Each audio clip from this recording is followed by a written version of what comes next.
使成日笑嘅係咪？嚇？我不孝咯，點解會咁啊？生我咁嘅仔啊！冇人會信㗎呢句。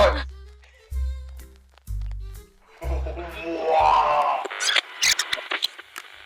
呢個係你第幾個母親節嚟㗎40咯，佢幾多歲我咪幾多個咯？唔係喎，點解唔係39。嚟緊咪40咯？哦，因為你未40。我40咗啦，阿媽。嗱，咁啊41啦，嚟緊陀住嗰陣時都算嘅話，你覺得依家嘅蜜豬係點樣？依家咪知啊，長大成人啦，成熟啦，我滿意啊！小學嗰陣時嘅蜜豬，你覺得佢係點嘅？小學有曾經試過好怕醜、怕事，咁佢會翻嚟同我哋講嘅，咁即係話係佢願意話俾爸爸媽媽聽佢有咩唔開心啊，咁因為佢有一個過程係轉校嘅。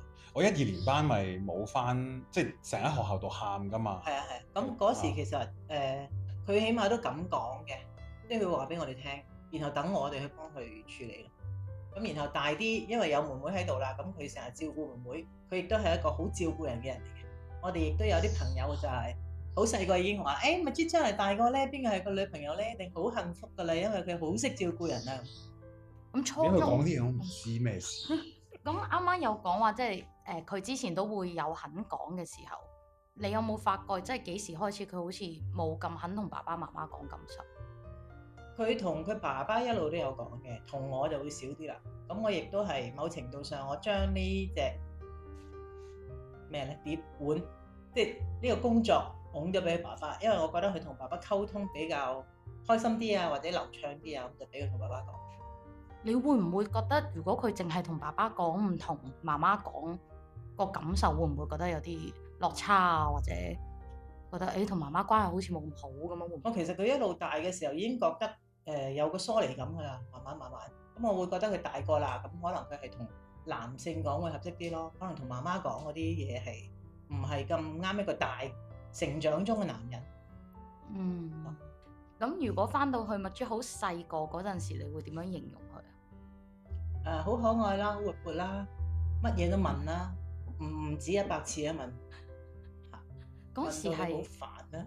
嗰時係幾歲嘅蜜豬啊？幾歲咧？係啦，3、4歲。咁成日都會叫做媽咪啊，媽咪，一路叫住你。你嘅仔係咪咁啊都會，所以我都好奇，即係由3歲幾嗰陣時一路媽咪，然後去到呢家我40歲啦。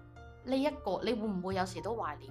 以前佢係好需要媽咪，或者一路會叫你啊，想媽咪攬下我啦，媽咪錫下我嗰啲咁。哦，有㗎，即係當佢哋大個嘅時候，佢細個嘅時候，你會覺得快啲大啦，好煩啊，快啲大啦。點知咧，眨下眼，咦，30歲㗎啦，我而家40歲㗎啦。嗰個時光係唰一聲啊，唰咁飛咗過嚟。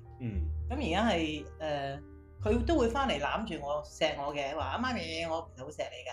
喺蜜豬心目中，媽媽又係一個點樣嘅人？我老豆或者係我媽，其實都唔會講佢哋工作嘅嘢，佢哋唔會話自己開心或者唔開心啊。咁所以對於我嚟講咧，一直以嚟就係阿媽俾我嘅感覺就係冇乜特別嘅感受會講出嚟，講嘅時候都係爆喊嘅時候，即係嗰啲其實我好錫你哋嗰啲，我上課演嘅嗰個就係佢。其實係啦，即係唔講嘅平時，然後又好容易爆，然後爆多幾爆之後就會講佢真係好錫你啊，呢樣嗰樣，係咯。我諗到而家其實就即係你都覺嘅嚇咩覺啊？你都覺我係唔同你哋講感覺嘅，唔講㗎，唔講㗎，老豆都唔講㗎。其實我哋屋企都唔係好講感受，唔係好講感覺，都係會好多情緒主導嘅一啲溝通咯，或者爆咯。但係你話真係坐喺度咁樣去講嘅話，其實我諗我嘅學生佢哋做得會好過我嘅原生家庭嘅。然後而家會多，即係特別係老豆走咗之後啦，咁其實會多同阿媽講究竟我嘅感覺係點，然後我覺得係點啊，即係咯，喺我屋企嘅印象就係唔係好講感覺嘅，唔係好囉嗦嘅，即係唔會話特別就哎呀你要點啊，你都冇㗎，我屋企係完全冇㗎。咁亦都唔會話幾時去到邊啊，翻嚟食飯未啊，都冇，即係會問下咯。然後去到中學開始，基本上就唔問啦，你話唔翻嚟咁就唔翻嚟㗎啦。咁然後大學嘅一段時間就我哋兩個一齊喺上海。其實我喺上海讀嗰個本科嘅時候就係同阿媽一齊喺上海。咁嗰陣其實反而會多啲傾偈。我記得我有分手嗰陣時，我敲佢房門，即係阿媽可唔可以入嚟瞓？我好唔開心啊！咁然後我就瞓咗喺佢隔離，然後佢就喺度冇嘢嘅冇嘢嘅冇嘢。嗰陣時我好似19歲，20年前19歲定20歲嘅時候，喊到我死嗰個。我唔記得咗係邊個，唔好開名啊！唔該，我唔記得邊個。我女朋友大部分咩啊？邊度有唔同你講啊？我啲女朋友你係知得多過老豆㗎。係啊，因為嗰幾年你一路換啊嘛，所以咪多咯。咁要知自己要啲咩㗎嘛，咁要換下先咯。係啊，大學嗰陣會係咯，好似老豆冇咁知道女朋友嗰啲嘢，你知道會多啲。係呢方面。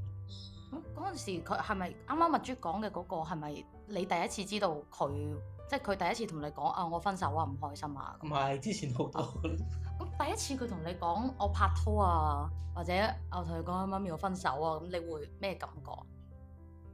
其實唔係好大感覺㗎，因為都預咗啦，咁細個拍拖，一定會分嘅。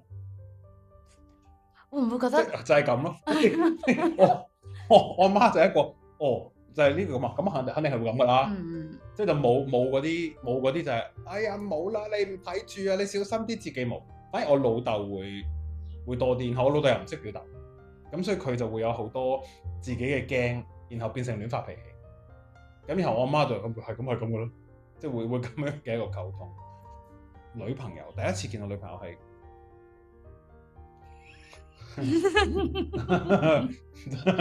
就係我自己唔知，我自己講過嗰啲。你永遠都唔知嘅，永遠都唔會記得嘅。但係我啲學生大家都好清楚呢件事，係咯，你都係一個我經常 share 嘅案例嚟㗎。係第一次嗰個女朋友就係喺屋企樓下俾老豆撞破，有老豆話想去食飯，咁然後食飯嘅時候，咁佢就問咗我一個問題啊嘛，就我入廚房裝飯，咁佢就跟咗入嚟，之後就問我仔啊，呢啲係咪叫豬扒？佢話呢啲係咪叫豬扒？嗰幾個字係刻咗喺我個腦度。然後嗰下我唔知點樣反應啊！真係，你諗下你16歲嗰陣時，係啦，2002年嘅7月，咁我係16歲，未17歲，即係暑假。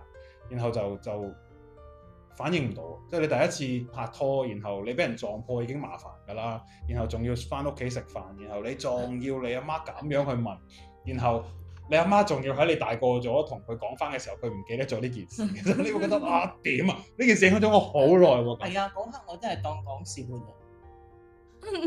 係咯，即係我嗰啲講笑，即係都會有呢啲風格嘅原因啦。其實就係咁。咁你有冇諗到有邊一刻你突然之間覺得，佢好似突然之間即係大個冇咁需要話媽咪啦？由佢讀中學啦，讀中學開始拍拖，咁嗰時我就已經好似有個距離感咁樣，唔知係咪就覺得你俾人搶咗佢？所以你講嘅嗰個問我係咪豬扒嗰個係反離戲嚟嘅？係呢家先發覺定係嗰陣時已經覺得？嗰陣時唔覺㗎。咁呢個畫面會唔會就係你諗起會覺得緊即係個心有啲緊住嘅嗰個畫面，定係有其他畫面？你諗緊住嘅畫面係好多時候佢講嘢好厲害㗎，即係細細個已經好厲害㗎啦。佢一兩句咧就講到你唔可以再講落去㗎啦。係啊，咁嗰啲時間就會覺得，喂，我明明好多嘢想講嘅，點解你一嘢就好似係咪讀中學嗰陣時？中學開始都已經會啦。嗰陣時會係咩感覺？即係個仔咁講嘢，然後不孝咯。點解會咁㗎？生個咁嘅仔啊！哇！咁你有呢啲思想㗎？有㗎。哇！我未試過講生嚿叉燒好過生你。你唔可以講生嚿叉燒，因為老豆會生嚿老豆唔食牛肉豬肉，所以唔可以講生嚿叉燒。會唔會好傷心啊？嗰陣時有曾經為佢嘅溝通模式咧，我係有傷心嘅。咁都唔係淨係佢嘅，妹妹都會嘅，即係個過程嚟嘅咯。你嗰陣時有冇期待過佢以後會係一個點樣樣嘅人，或者做乜嘢職業啊？佢會行邊個方向啊？咁大概佢20鬆啲歲咧，我就叫佢去上啲唔同嘅課程㗎啦嘛。其實嗰時我都覺得佢係有嗰個天分咧，譬如佢上咗啲嘢、學咗啲嘢咧，佢可以通過佢自己消化咗之後咧，講翻出嚟嘅。咁我自己內心就好希望佢第日可以做到呢一方面嘅工作，即係教人啊，或者做導師啊，做嗰啲叫咩 facilitator 啊嗰啲。同埋我哋都俾好多空間佢，又冇話你一定要做呢一樣嘢嘅。咁佢中意去學啲乜嘢，中意上啲咩堂，咪去咯。即係喺佢未揾到佢條路之前，因為喺廿零歲佢都未揾到佢個方向。係啊，即係對於我嚟講，我整個成長確實佢哋，即係我父母係冇話過你要做乜，係啦，我想你做啲乜，係話俾我聽你要讀啲乜，你要做啲乜，你要成為點樣，呢啲係冇嘅。咁我覺得呢個其實係一個好大嘅自由度。咁同時亦都會我20到30歲嘅嗰一段係咁試唔同嘅工作啊，做唔同嘅嘢，其實亦都係一個俾我自己去揾我自己嘅一個過程。然後20到30歲，我轉咗差唔多10份工，一句都冇鬧過。我覺得呢個都好勁，即係咯。你俾我嘅話，可能我都仲會嗲幾句，我都仲會去煩佢幾句啦。佢哋冇話點啊，咁想做啲咩？咁啊，下一份就揾啦，去啦。咁樣其實就係一路都係咁樣。呢個亦都係對於我嚟講，我覺得係一個支持嘅同時，亦都我會有好彷徨嘅時候。咁即係點啊？即係你都會想人哋去話俾你聽做啲乜嘢，係咯。咁所以嗰陣時我就有啲咩做，我中意做啲咩咪做咩咯，咁樣嘅一個狀態。因為麥豬都有講過，即係佢創業期間啦，然後有試過有啲經歷會創傷俾人啊咁，然後佢會翻到屋企同爸爸媽媽有講過呢件事。你聽到會係咩感覺？咁又係嗰啲啦，咗就咗㗎啦。反而係佢嘅點樣去處理佢嘅情緒咯。咁我覺得嗰段時間佢係未懂得處理情緒嘅，即係點樣去跳過去呢件事，引以為鑑咧咁。嗰一刻即係佢哋你同你爸爸媽媽講完呢件事，然後佢哋俾咗呢個支持你會唔佢哋俾你嘅支持嗰陣時，你會唔會覺得我背後一直都有我爸爸媽媽支持我？原來邊度有諗咁多嘅？嗰陣時你在情緒之中，你係睇唔到發生任何事嘅。因為嗰陣時我係諗，咁我應該點咧？即係要唔要繼續做？係啦，要唔要繼續做？然後我又覺得我冇理由咁樣一下就完。然後我又好想去證明翻我自己，其實我唔係咁樣。咁所以我咪嗰陣時咪計好一條數之後，同佢哋講我可唔可以俾4萬蚊？你哋俾翻4萬蚊，幫一幫我手，然後等我自己再嚟。咁佢哋其實嗰陣時係唔相信4萬蚊就夠嘅。嗰陣時就佢哋話可唔可以6位數點我都會俾你㗎，你要加油咁樣。之後我計過4萬蚊就得㗎啦。咁然後就係咯。而家我有嘅一切係因為你哋嗰陣時嗰4萬蚊。而家做到嘅一切就係因為嗰4萬蚊，同埋因為你哋嘅好冷靜穩陣咁樣同我哋傾呢件事。其實係啊，係因為咁樣樣。你見到佢真係過咗呢個關卡，冇俾呢啲事同埋情緒勾住，你會唔會為好驕傲、好自豪咁樣？啊會㗎，因為好多時候佢做咗導師都好多年啦。咁作為媽媽咧，我都係由唔同角度去睇佢㗎嘛，即係唔同你哋係學生或者同事啊咁樣。我會覺得講唔講得㗎？嗰時我有話過㗎，我話你自己教嘅嘢，你係咪自己做好晒？哦，呢個講得，梗係講得啦。咁因為嗰時我仲覺得佢有好多嘢係自己未做到㗎。咁你只係講出嚟去教咧，你搞掂自己先啦。我會咁諗。好猛㗎！佢每次咁樣講，中散喺路口。咁佢同我講，佢有一樣時間，哇！乞人憎，真係好乞人憎。佢就直接我喺度講我嗰啲嘅邏輯啊，喺度睇嗰啲點啊？阿簡導師。你又點啊？阿 trainer 咁啊？唔係，我叫你唔好以個導師嘅身份同我講嘢，好唔好啊？你呢個已經係第2個階段嚟㗎，第1個階段你直呼揀導師㗎。點啊 trainer 咁樣？然後係啦，後邊就會話你唔好以個導師嘅角度嚟同我講。係，嗰陣時其實係會問。所以其實作為媽媽，有時候都會知，即係個仔着火嗰個點會係喺邊度，然後要避雷咁樣避。係啊，有時候就專登篤嘅。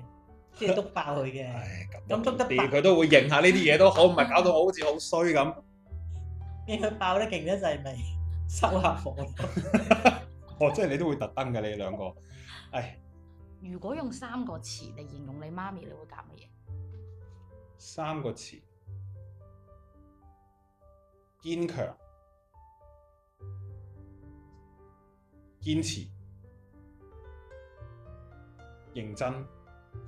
點解會用堅強形容媽咪？有冇？不過好頂得㗎，真係都幾頂得㗎。老實講，即係你先即係死老公呢單嘢好大啦，同埋即係老豆3年前死咗，咁呢個即係我會同佢道歉，我同佢講對唔住，我搞唔掂，我冇辦法去疏導到我老豆，我冇辦法去等佢啲情緒可以釋懷到，然後我幫咗好多嘅屋企，幫咗好多嘅人，但係我幫唔到我老豆。你叫咩？佢喺個房出邊，就喺個房門口我頂唔順，我坐到喐唔到啦，已經個人攰到，然後喊到癲晒，然後同佢講，我老豆仲喺房入邊嘅，佢係仲有1-2日就差唔多噶啦咁，然後就好唔舒服。咁然後佢都會同我講就係得㗎啦，佢揀㗎呢條路，我哋要痛就痛啦，呢個我哋都係要經歷㗎咁樣。咁佢其實人生有好多嘅低谷，其實佢都係好硬淨咁去頂過。我媽硬淨我老豆好多，硬淨我老豆好多。然後個內耗都少過我老豆好多。佢就係嗰啲唔得，咁咩方法 ？OK 去嗰啲人嚟嘅，搞唔掂啊 ？OK 咁點去？然後佢唔會停留喺一件事嗰度糾纏。佢亦都唔會停留喺一件事度係咁鬧人，係唔會嘅。咁我覺得呢個其實係老實講，我都幾佩服。係，因為我個 system 係比較似老豆㗎嘛。阿媽嘅處理方法係爽手過老豆好多，係非常之乾手淨腳、快速咁樣嚟到去處理。所以呢個係一個我覺得好犀利嘅一個點。咁有冇邊個時候你覺得佢一定會一路都喺我身後邊？其實我從來都係咁覺得，係，哎呀，係，其實我從來都係咁覺得，我冇一刻會覺得，即係點樣講啊？如果你需要突然間去意識到呢個人其實原來佢一路都撐你嘅話，即係話其實佢有一段時間根本你 feel 唔到啦，因為我係冇意識到過我父母係一路撐我，咁即係話其實一路都撐緊，係啦，其實一路都有㗎，呢個從來都喺呢個感覺入邊。所以係有咩事嘅話，只要係一個我覺得我自己處理唔到，呢個亦都係點解我去到30歲左右創業嘅時候，我會離開屋企嘅一個原因。因為其實我係好清楚知道，無論我舐乜，佢哋都會包底。但係咁嘅話唔得，咁樣唔 OK。以後點算？以後我自己如果要成家立室，我自己要去做我自己要做嘅嘢嘅時候，我唔想有啲乜嘢都嗌爹哋媽咪。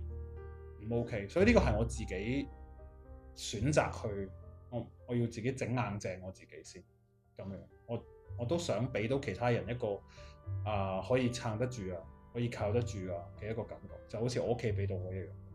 係。咁你喺廣州其實好耐都算離開佢哋好耐咁樣嚟創業，咁會唔會有啲時候真係哎呀好掛住佢哋，又好想同佢哋講？梗係有啦，好多。但係又發覺有啲嘢好似唔可以同佢哋講，一定要自己頂住啊！我記得有一年咧，唔知係疫情定係乜嘢，中秋節我翻唔到，又係我要做嘢定係咩？哇！佢哋開攝像頭過嚟同我一齊喺度過中秋啊 ！Katie 都喺香港，係 Katie 都喺香港。四格，我哋4個都喺唔同嘅地方啊！唔係嗰次啊，仲有一次 Katie 都喺香港㗎。然後就中秋節佢哋喺度食飯，然後佢哋話：我開埋個攝像頭同你一齊啦咁樣。哇！我忍到啊！我完咗之後我喊到啊！我好想快，但我翻唔到。我好想同佢哋喺埋一齊，然後睇唔到。所以呢個其實我成日都有呢個感覺㗎，老實講，即係無論係因為我自己本身係一個極度黐家嘅人，我係一個如果可以嘅話，我會想每日都同我嘅父母喺埋一齊嘅一個人。但你揀咗呢條路就要頂啦，你揀咗呢條路你就係要咁樣行㗎啦，你揀咗呢條路你就唔可以翻轉頭，然後嚟到去話唔得，我放棄一切我就要黐住屋企咁樣咯。咁所以對於我嚟講會有好多呢啲時候，然後以前每次高街我都喊到爆晒，喊到癲晒，然後熄咗燈咁樣，之後大家各有各嘅忙啦，然後我自己就喺度一邊用一把好清嘅聲嚟到去講嘢，然後一邊係咁喺度流汗，呢個係一路都有。媽媽會 feel 到佢有呢一種一路好想翻屋企，但係又忙住創業啊工作嘅嘢。有㗎，因為佢由細個都係好黐家㗎，佢係成日都想同爸爸媽媽一齊啊咁樣。咁你 feel 到佢呢種即係創業期間咁，你會唔會心痛定係會唔會其實自己都想見佢啊？會咁，但係佢揀咗呢條路啦，我又要翻工，所以咪各行各路啦。咁都會俾麥朱老師有時都會講，我打電話翻去，然後媽媽都係叫佢啊唔使擔心啊，自己得㗎啦。咁呢種會唔會覺得自己都係頂住咁樣？其實自己都好想見個仔，會想見咁，但係始終佢喺呢度都唔想佢咁擔心咁多嘢諗啦。咁我哋已經咁大個人啦，可以自己照顧好自己啊嘛。正如我都即係希望佢可以照顧到自己咁。依家覺得佢係 OK 嘅，即係照顧到自己同埋。而家好 OK。好 OK 啊，好 OK。係咁啊好。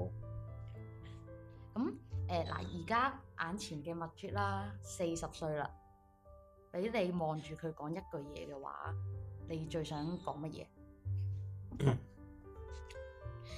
見到佢咧，其實我就諗起你3歲嗰個網中人啊，記唔記得？喺我哋一個球會嗰度咧，有一個好大嘅網，咁佢企喺嗰度影相，好天真，好可愛。咁我感覺就係佢而家已經破網而出啦。咁麥啜咧，如果呢家你淨係講一句嘢俾媽媽聽，望住佢講，一句咁少啊？咁我諗下先。其實你喺屋企㗎。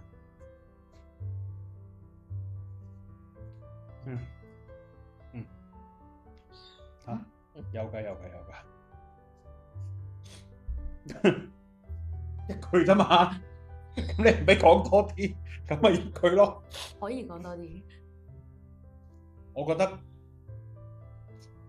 其實呢條路都好唔容易，即係你俾我去經歷你嘅經歷嘅話，其實我應該唔會可以咁冷靜，亦都唔會可以做到你做到嘅嘢咯。咁所以其實係好犀利。然後有一幕喺我個腦度，其實最近呢一個星期先出現，係好深刻嘅。其實就係咧，有一次完咗嗰個 training，我唔係老豆嘅 training 嚟嘅，好似你同老豆一齊參加，然後就圍大圈，逐個講感受。然後嗰次咧係有我啦，有阿妹啦，阿婆婆都去咗嘅。哦，我知。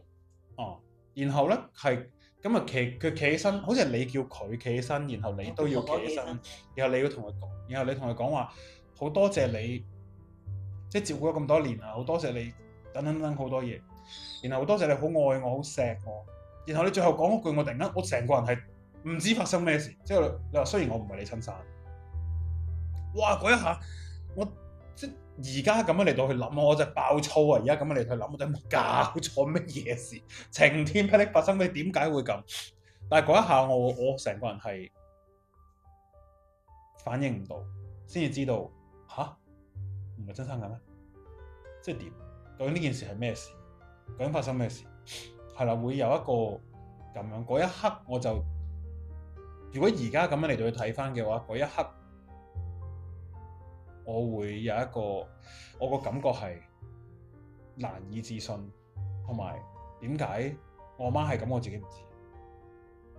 點解有呢啲事我完全唔知嘅？點解呢件事我即刻覺得哇好慘，係啦！我嗰陣時其實已經有呢個感覺，就係嗰一下。我諗你記得啦，呢個係啊，嗰次係專登嘅，因為婆婆咧係一路都覺得呢件事係唔可以俾人知嘅。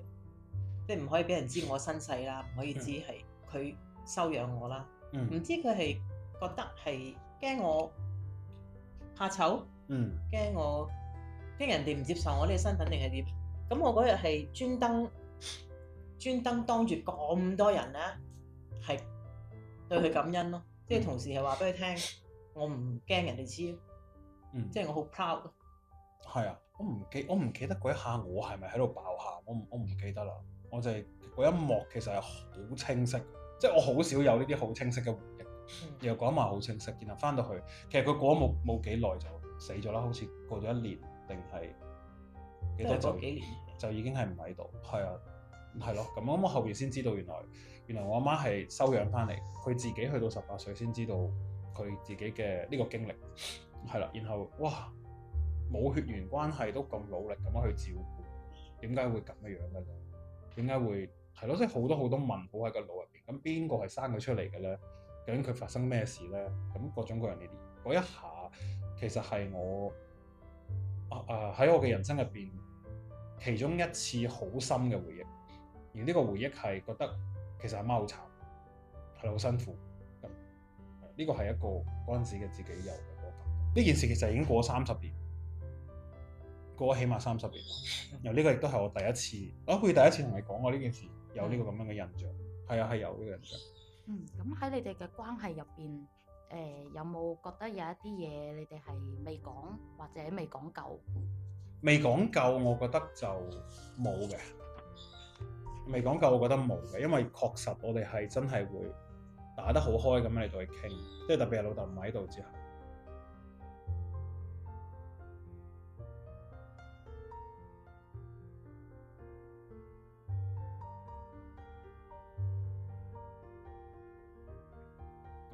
呢家去諗翻，會唔會覺得其實媽媽嗰陣時都係好驚、好擔心？梗係驚啦，我都驚啦，我都驚，我都擔心啦。咁你我要翻唔到，我鋪晒啲嘢要做，然後去到嗰日突然間就收到個信息咯，就係喂，老豆全身都係 cancer 喎，好大個腫瘤喺個肚。咁嗰一下我就知道 OK 嚟啦，呢一日要終於都到啦咁樣。然後我就即刻抌低下所有嘢，即刻翻香港。係咁喺嗰個月其實都幾，即係我覺得有痛苦又快樂嘅，就係我期待咗好耐嘅可以每日見到父母嘅日子到啦。咁然後，但我又知道呢一日就唔會再出現，即係嗰一個月我真係即日落廣州，喺廣州做完宣講，我夜晚完咗宣講即刻搭車翻去，第二朝最早嘅車就翻去，然後瞓醫院啊，各樣啊，老豆翻咗去屋企之後同我哋出去行啊，然後阿媽一路喺度啊，即係我會覺得我日日夜夜盼住嘅喺你哋身邊，起碼我都有1個月，即係起碼嗰1個月老豆係喺度。然後大家可以傾到偈，無論係一個咩情況都好，即係咁咯。但係其實我都知道佢都走硬㗎啦，佢都係咯，一定唔喺度㗎咁樣。所以我自己其實都好多驚，好多唔知道點算。所以嗰時媽媽都係睇住個仔會來回咁樣，然後就係翻嚟陪爸爸啊，同你哋一齊傾偈啊。係啊，咁我都唔知道呢一個情況要維持幾耐。我都好彷徨，咦係咪我冇 expect 到佢咁早嘅，我係諗住哇佢嘅治療咁長，咁點搞咧？你會唔會一搞半年啊、1年啊嗰啲？係啦，咁樣咁係咪我都要唔翻工半年咧？我有諗呢啲嘅，好衰啦。咁呢個係正常㗎嘛？你屋企有隻動物整親，你都會諗係咪唔翻工㗎？何況嗰個係你老公，呢個冇衰，呢個好正常。係咯，所以其實你爸爸都好錫我哋㗎，因為我成日同佢講死快啲，冇喺度拖。我成日都同佢講，我話你冇病啊，我唔識照顧你㗎。咁啊，佢咪唔病俾我睇死，死俾我睇。即係所以嗰1個月對於我嚟講，我覺得好珍惜，同時又好痛，因為你知道每一下都係最後一次。即係嗰次之後，我變得好珍惜我啲學生。我變得即係當然啦，23年佢5月唔喺度，然後我去到24年，即係去咗希臘之後翻到嚟，我成個人都歸翻晒位啦。然後我好珍惜每一個學生，好珍惜每一次有機會見到嗰一個人嘅時候，我有啲乜嘢可以去講而可以俾得到嘅，我都會盡力去講，因為你永遠都唔會知道邊一刻你突然間個人生就到呢個位啦，咁細，你亦都唔會知道幾時你突然間會收到一個信息係你自己或者你身邊嘅一個人，佢就係得翻咁耐，甚至可能會更短。係啊，咁所以嗰下之後我就變得好珍惜同所有人嘅相處。咁所以有時譬如你哋會見到我同你食飯又好，或者同助教出去食飯都好，我會呆咗咁坐喺度。其實我就係感受緊嗰個當下我心入邊嘅嗰種，大家都喺度好開心。呢一刻其實過咗就係過咗，我覺得我唔理一個月之後再有呢個聚會，我哋冇人知道後邊會點樣。係啦，所以呢個係一個對於我嚟講都幾大嘅一個收穫。係啦，喺老豆呢單嘢之後，佢同阿媽咁樣都係。咁而家40歲。66歲未夠65歲幾咁你唔知㗎嘛，係咪？即係佢好佢勁咁，咁老豆走咗，咁佢3年都 OK 喎咁。咁但係你唔知，你永遠都唔會知道邊一刻其實突然間你可以心臟病，你可以意外，你可以收到某一個信息，然後就呢個人就走咗啦。係啊，係點樣都會有，所以就會每一次都會好珍惜，每一次可以見到，可以傾到偈，可以一齊食飯。其實珍惜就唔係要攬住有錫或者舐佢塊面嘅，就唔使去到咁嘅。我覺得嗰下就係哇，呢個其實係有一份嘅愉悅，有一份嘅安樂，有一份嘅覺得我哋呢一刻係喺埋一齊，我係好開心呢一件事嘅，然後就好好地 enjoy 呢一餐飯咯。你好耐冇翻嚟煮飯俾我食。上一次煮飯係咪就係老豆頭七啊？應該唔係，應該唔係，係咯。所以呢個即係好似係啊，好似係啊，好似係。可能嗰次之後我已經之後都冇返嚟煮唔係好想煮飯俾你哋食。嗯，咁樣唔緊要，我會由出前一丁開始努力，我會由麵開始煮起，係咯。所以呢個就係可能大家會見到減命節有唔同嘅一個原因係，其實有時啲命就係咁完，關係就係咁完，做咩要咁惡啫？做咩要咁硬淨啫？呢一下可以同你開心地俾你接收到某一啲信息，咁咪開心咯，咁咪 OK 咯。做咩要咁嘅樣？媽媽其實知唔知麥豬嘅辛苦啊？梗係知啦，因為佢似爸爸，我都見到爸爸細都咁辛苦。哇！喂，哇！咁你如果依家諗翻，覺得有冇一啲嘢係冇同麥豬講，或者其實想同佢講，見到個仔咁辛苦，你都知佢係一定辛苦。其實做人唔使咁辛苦嘅，你似我多啲啊！唔使咁辛苦。試緊，係咯。試緊，我未有時會捉到嗰個感覺嘅，然後有時又唔知，即係好容易會跌咗喺嗰啲周旋喺自己嘅情緒入。唔係咁，如果係成日都係活於此刻嘅，係今日嘅，咁我做咩係諗咁多以前啲嘢？係啊，即係我會好容易陷咗喺呢啲感覺入邊，就係我做得唔好，我做得唔夠，我做得唔靚啊！呢一次即係會有好多。以前有好多上完堂之後翻到嚟對自己嘅辱罵咯，即係對邊個學生可能講嘢冇收得住，或者對邊個學生講嘢未講得夠，即係會有好多。然後而家呢1-2年都係少咗好多，係咯，即係我覺得好我知道有一日我會係可以去到一個咁樣嘅狀態，然後又冇得急，你又冇得逼。然後你夾硬要自己放開，其實你又冇得揀，即係你鬆手就鬆手啦，你唔係夾硬要自己鬆手，夾硬要自己鬆手，即係你揸實緊，係咯，即係我又會好多呢啲嘅掙扎咯。咁啊，你夾硬俾都冇用㗎，即係老豆成日講啦，我救嗰個人，我掟個水泡出去，佢都要伸手出嚟㗎，咁我點啊？我跟埋條繩，跟埋個水泡，對，你要啊，咁啊冇用㗎嘛，所以佢唔收咪。你收係啊，而家咪就係咁啊。豬仲有冇啲嘢係想同媽媽講？頭先都講咗啲嘅啦。我曾經有一段時間咧，係怪你同埋怪老豆怪得好緊。我知。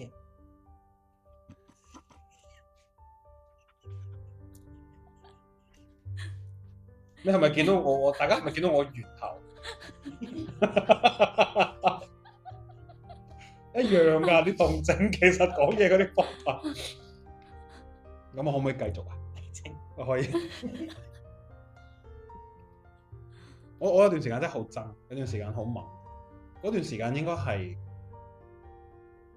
我終於肯去面對，我覺得自己失寵嘅呢件事，或者係覺得自己得唔到你哋關注嘅呢件事。而嗰段時間確實係好痛，然後亦都係因為嗰段時間，我先至會去定到一個決心，就係我要睇下減命節究竟有幾多斤兩。然後我都唔覺40歲，我覺得我好盡力咁樣去尋找減命節呢一個人，去令到更加多人因為減命節呢一個人變得更加好。我希望即係我哋呢一段母子嘅關係有一日會唔係再係呢個物理上，有一日你係會死咗，有一日你會離開咗我嘅人生，有一日即係我知道可能有機會會再見到嘅，但係呢個係後話啦。咁我都會盡量希望呢一日會遲嘅，我都會好努力咁樣去想呢一樣嘢，去再遲啲，再遲啲，再遲啲。但其實我覺得你係一個好嘅媽咪。OK， 雖然咧有好多嘢都由佢啦。OK， 係啦，即係雖然有好多嘢，其實每一個屋企都會有一啲嘢去做咗俾自己嘅細路。咁但係我都覺得可以嘅啦。我希望。因為你而家都仲未退休，我都唔知叫幸福定係咩，即係起碼有啲細藝啦。咁你總會，我唔敢想像66歲係一個咩事，因為而家40歲，我已經覺得身體好多問題。係咯，即係你肯定會有你嘅攰，你肯定會有你嘅唔舒服，你肯定會有你自己覺得嘅力不從心，或者覺得其實老咗啊呢樣嗰樣，然後。我都會支持你，無論你係瞓喺病床上面又好，或者你係已經行唔到，或者點樣都好，我都會喺你隔離嘅。就我都會盡量令到我自己唔會要瞓喺病床，或者要喂，好煩啊！我搞好自己嘅身體。喂，人哋喺度講緊呢啲嘢，你喺度咁樣，係嘅，係咯，係嘅，係嘅。咁我都要長命啲，咁先至睇下有冇機會見到抱孫噶嘛。有一次，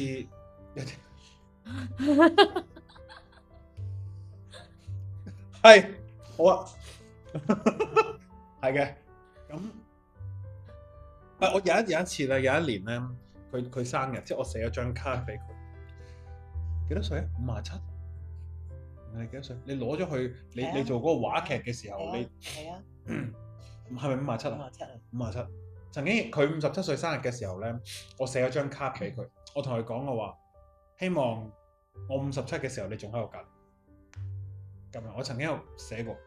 然後佢18年嗰陣時，佢唔知參演一個話劇定係乜嘢啦。咁佢咧喺入邊咧就飾演人哋個阿媽，然後就收到個仔寫一張卡。佢讀咗我張卡出嚟喎，然後我喺個台下邊聽我，即係我喺度爆喊咁樣咯。咁唔知我66歲嗰陣時，你仲可唔可以喺度咧？91，努力下啦，即係你俾我去望到我，應該得嘅，我都希望你俾我望到91好健康嘅老人。唔係你俾我望到我嘅長輩們係有一個可以到90歲得唔得？即係你阿嫲都80幾，我咪100幾啫嘛。咪有一個9字頭出現，我老豆60幾，我阿爺71。你諗下呢條數冧落嚟，我幾驚？你俾我有個盼頭得嘛？你長少少，等我知道其實我屋企都長命嘅。係 OK 㗎，因為你有我呢一半啊嘛，補翻俾我佢。係啊，即係呢個對於我嚟講，我會驚嘅，我肯定會驚。有一日你會走，呢啲驚嚟都冇用。咁所以，如果40歲就係我人生嘅一半，或者係我人生嘅2/5咁啊，咁我希望我哋大家都可以見到大家耐啲，大家都可以睇住大家嘅人生繼續有唔同嘅感悟耐啲咯，係咯。咁我都知道，如果我有事嘅，你一定會飛撲翻嚟嘅。咁而家冇事，可能好姐 OK 啦。呢啲嘢好靚嘅，所以繼續咁樣先啦，繼續咁樣先啦，係。咁如果將呢一份關係送俾更加多嘅人，或者會想同所有嘅媽媽講啲乜嘢咧？其實我覺得佢咁樣幾好，即係唔使去到真係將咁多，其實真係可以俾個你嘅小朋友自己去經歷嘅一啲痛又好，傷又好，你容許佢去經歷呢啲嘢，然後虛位以待，我覺得我父母做得好出色，佢哋呢樣嘢真係發揮得好好。作為一個媽媽，其實已經係好唔容易，要做一個母親呢件事係好困難一樣嘢。你都冇學過點樣做㗎，係咪先？即係媽媽其實冇學過點去做一個媽媽，然後自己會有好多情緒啦、緊張啦。即係我成日都會諗，當你有咗一個細路之後，你人生係冇得安寧。即係個安寧嘅意思係安靜落嚟，同埋個心境可以好寧靜。其實係冇嘅，已經冇咗㗎啦呢件事，因為你會好擔心佢會唔會有咩事啊？突然間佢會唔會出現啲乜嘢狀況啊？身體會唔會病啊？即係我真係唔知你點樣可以經歷到呢啲感覺。我都諗我都哇好得人驚。咁所以即係辛苦各位媽媽們，真係辛苦。呢樣嘢其實係好攰。咁希望大家都可以俾生命自己擁有佢自己嘅起承轉合、高低起伏，等你嘅孩子可以有機會去經歷你未經歷過嘅痛，你未經歷過嘅開心，你未經歷過嘅一啲風浪。我覺得咁樣嘅話，佢嘅人生先至會有價值，佢嘅人生先至會有佢嘅收穫咯。係難嘅。其實我諗我而家去作為一個導師嘅時候，我都有一個咁樣嘅特質喺度，就係啲學生，我明知道佢會跌落某一個坑，我知道佢會出現一啲咩事，我會提佢，然後我會俾佢一個自由，佢自己去經歷。咁當佢真係自己撞咗落嗰個坑嘅時候，佢會翻嚟㗎啦。咁到其實我會再同佢傾。咁其實呢一種方式係嚟自於我父母，佢哋係咁樣嘅人。咁嗰陣時，好似啱啱我講到話放手其實係真係難嘅。咁你嗰陣時即係湊蜜豬細個嗰陣時啦，好多嘢其實你需要放手去行路啦、踩單車啦嗰啲。咁你會唔會覺得呢件事好難？初係難嘅，到佢去到一個歲數係可以自己做到嗰樣事情嘅咧。咁啱我諗，我唔記得咗我幾多歲啦。總之我接觸到一句説話，就係所有嘅擔憂、所有嘅吩咐，其實對佢嚟講都係一個詛咒。咁我究竟係咪仲要詛咒佢咧？咁我就開始停咯，即係唔使咁囉嗦啊！我要信任佢啊，佢係做到㗎。如果佢要跌嘅，佢跌親唔死就得㗎啦。咁咯。如果再揀一次嘅話，你哋仲會唔會成為彼此嘅家人？我冇呢啲咁浪漫嘅經歷，或者冇呢啲咁浪漫嘅想法。我覺得呢一世可以做到母子足矣。然後如果可以玩第二啲劇本嘅話，我又會想玩第二啲劇本。可以係依然認識喺我嘅圈子入邊嘅一個靈魂，我哋一個人，係即係能夠成為到一家人，其實係有啲嘢大家係需要一齊去學習嘅。同埋都好大緣分啫，除咗債都仲好大緣分嘅。係咁樣。然後咁，你覺得自己一個點樣嘅媽媽？嗰時唔知自己會係一個點樣嘅媽媽㗎，只係覺得我會將最好嘅嘢俾晒佢。我冇嘅嘢咧，佢出嚟一定有。咁某程度上係將我嘅嘢擁晒落佢度，好嘅唔好嘅。即係都會喺成個成長過程入邊，你會覺得自己缺乜嘢嘅話，都想俾佢咁樣。係啊，唔理佢要唔要都俾佢㗎。咁你覺得你有小朋友之前同埋之後嘅話，會有咩區別？我覺得作為女人嚟講，即係有小朋友前後係區別好大。你係幾多歲生我啊？25啊。後生嘅時候會覺得冇晒自由啊。即係自己整個決定出嚟，令到自己冇晒自由。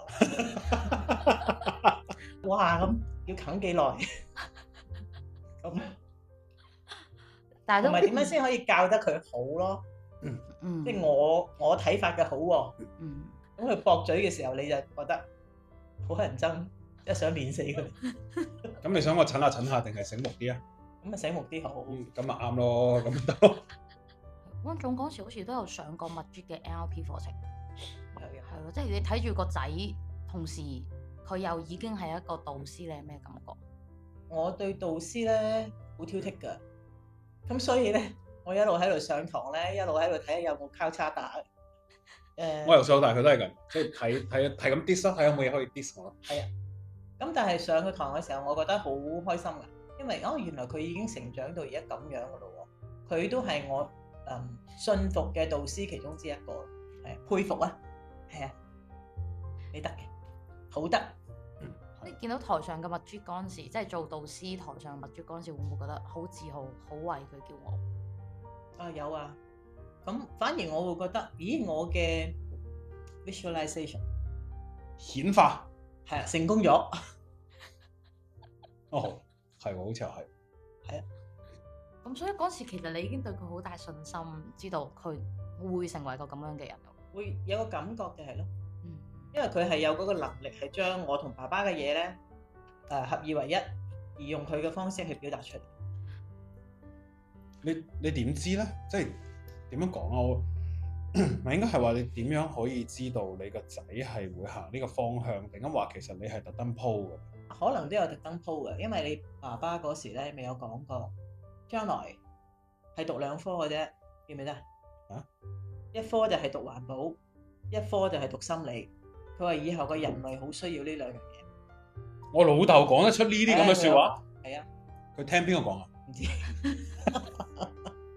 哦，係咩？係啊。當然我哋俾你哋去上咁多堂咧，唔係話為咗培養你從呢個由呢個方向去，只係覺得你上咗堂嘅時候可以overcome 到你自己，作為一個越嚟越好嘅人。咁所以你冇諗過其實我會行呢？因為你諗好多人會去學心理學噶嘛，咁你話真係出嚟嘅導師其實唔多噶嘛。咁我見到你嗰個表達方式，我覺得係一個導師嘅材料。即係如果唔行呢一個方向入晒，當然係你好好地運用嘅時候啦，唔係要嚟即係窒人嘅時候啦。咪兩面嘅刀咯，係啊，就懟人又得，幫人又得。咁你運用得好，咪可以幫到好多人。如果依家諗翻，你有乜嘢想同班仲未做媽媽嘅自己講？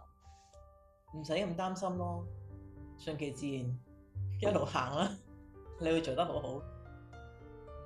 會擔心啲乜嘢啊？嗰陣時，如果諗翻起呢個自己嗰陣時，擔心我諗係驚自己做得唔好嘅時候，其實可能係驚人哋話你唔好咯。咁而自己行每一步都唔知係啱定錯，即係話對於佢嚟講個影響係好啊定係唔好啊？譬如話俾你自由度做嘢嘅時候，究竟俾幾多先至係啱呢？會唔會俾得太多呢？會唔會佢有機會學壞呢？其實有好多呢啲諗法喺入邊嘅。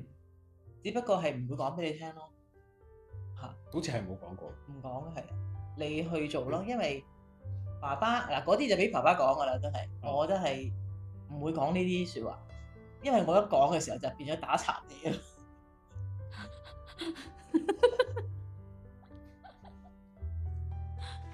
都其實我覺得我媽有樣嘢幾好嘅，就係自知之明。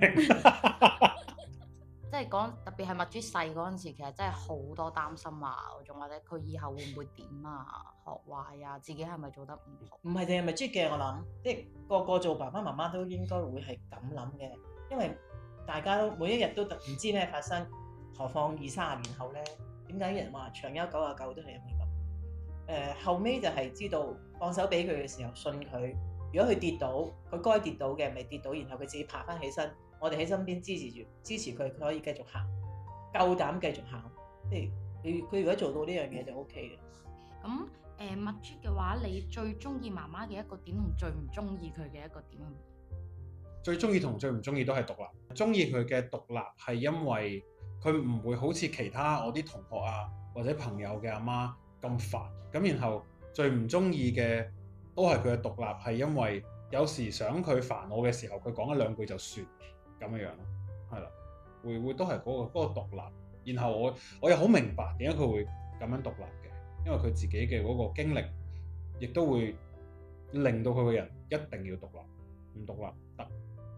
咁諗到呢一段關係，可能大家慢慢以後可能見唔到嘅時候，你哋依家諗到呢一刻有咩想同對方講，或者有咩想做？因為始終都會有呢一日會到。我係覺得，哇，起碼都仲有20-30年。係。咁我唔會諗咁遠之後嘅嘢。我就希望起碼呢20年啦。都每一次見到你都可以開開心心，最好就係你成日煮飯俾我食啦。可以嘅。係咯。煮飯呢個冇問題嘅，屋企人使得。屋企人使可以。好啊。我諗如果有一日你真係死啦 ，OK， 即係呢一世登出 ，OK， 即係離開呢一世嘅話，我係一定會有唔開心。呢個我冇得同你講，我媽咪冇嘢嘅，我好堅強嘅，咁唔係㗎，我係會一定唔開心，我一定係會喊，一定係會好唔舒服，好唔舒服。咁但係我都可以好喺而家呢一刻，我亦都已經可以好認真咁樣去應承你，就係我唔會俾自己跌太耐。我諗3個月夠啦。咁快？係。咁你由而家練到20-30年後得㗎啦。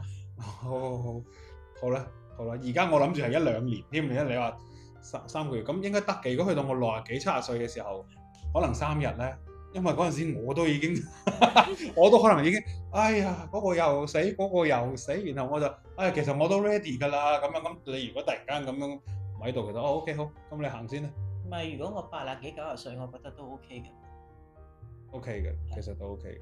即係而家阿媽對於我嚟講係依然係我阿媽啦，咁我哋依然係呢一個上下級嘅一個關係。除此之外，亦都會係有啲 friend 地嘅感覺。然後我唔係好知點樣去形容，佢好似係一個早過我去行呢一條路嘅人。然後我呢，就因為佢，我先至會嚟到呢個世界上邊去同佢一齊去行呢一條路。而亦都佢會早過我去離開嘅，然後我亦都有我自己嘅使命同責任喺我嘅人生入邊，我需要去一步一步去實現同埋去做，係啦，呢個係一個我而家感知到嘅我阿媽對喺我心目中我阿媽嘅感覺係點，我對於媽媽嘅呢個位置係點樣，係，所以其實我都好開心。有一個咁樣嘅成長，有一個咁樣嘅原生家庭，有一個咁樣嘅過去，因為有好多嘅課題其實都好精彩，我覺得都幾好。係㗎，其實我自己睇我啲朋友啊，同佢啲仔女嘅關係咧，覺得我哋無敵㗎啦，我都覺得。係啊，因為好多傾唔到，或者2句3句就總之睇翻我哋成個 family 都知啦。就係得我哋呢一個屋企係會咁樣去講到嘢，會得我哋呢個屋企係會有啲咁樣，即係呢啲交流啊，或者係呢啲近嘅程度啊。咁我覺得係都已經係改緊某一啲家族入邊嘅事㗎啦，都係改緊某一啲比較深嘅一啲因果嘅關係。咁我覺得係開心嘅，係啦，即係雖然會有好多嘅痛，會當大家要分離嘅時候，會有好多嘅唔舒服。咁你喺埋一齊嘅時候好正啊嘛，咁你做咩要係咁驚分離嘅時候咧？有咩意義咧？係咁去擔心。咁我都會有一段時間係咁樣，然後我會覺得其實真係冇計嘅喎，你冇辦法去控制。我真係要走，你可以咁你好好地珍惜每一次，而唔係去到冇咗之後係咁回憶，咁樣唔係開心啲咩？驚冇乜用，驚係咪唔會發生？我都係咁問佢哋，因為佢哋覺得我冷血。原來係遺傳。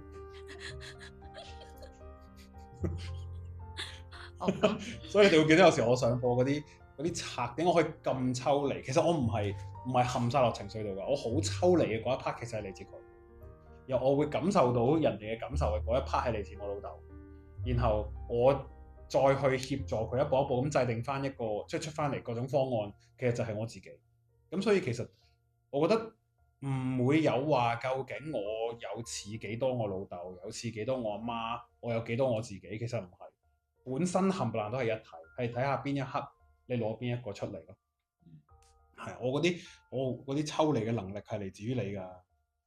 有冇叻過我先？絕對叻過，好叻，最叻。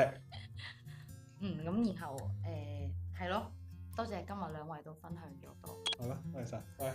多謝。然後你哋可以約下，你幾時煮飯俾汪總啦？已經。我要過埋個5月喎，你生日前後嗰啲得唔得先？我5號去台灣，6月5號去台灣，嗰個 weekend。我6號7號冇嘢做。嗱，屋企就係咁樣，我唔知我媽去旅行啦，我唔知我妹去旅行啦，又突然間見到嗰啲朋友圈啊，或者啲社交媒體一望，我媽去泰國嘅，我媽係英國嘅，點解？我7月去泰國。我去打波就同 KCC。然後9月去北疆。搞去企嚟北疆，暫時係咁樣。今年唔去英國，好，我14年冇去過英國，就係咁。我係其實有翻啲自由係幾好嘅，係舒服嘅。好，多謝晒，多謝。辛苦晒，母親節快樂，母親節快樂。